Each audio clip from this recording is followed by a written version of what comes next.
Тарих күнтізбесінде биылғы жылдың ең елеулі күні ұлы жеңіске 75 жыл толуы. Адамзат тарихының шер толы осынау беттерінде кеңестік сарбаздар мен біздің қазақстандықтардың ерлігі ерекше бейнеленгені анық. Соғыс жылдары майданға 1.200.000 қазақстандық аттанды, ал оның жартысы туған ошақтарына оралған жоқ.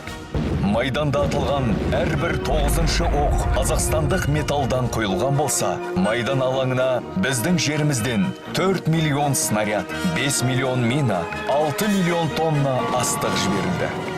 498 қазақстандық Кеңес одағының қаһарманы атағын алды.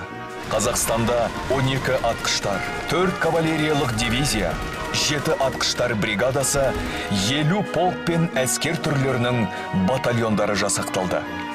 Сонымен қатар, Алматы қаласы маңында Қызыл армия үшін тау атқыштарын дайындайтын арнайы мергендер мектебі ұйымдастырылды.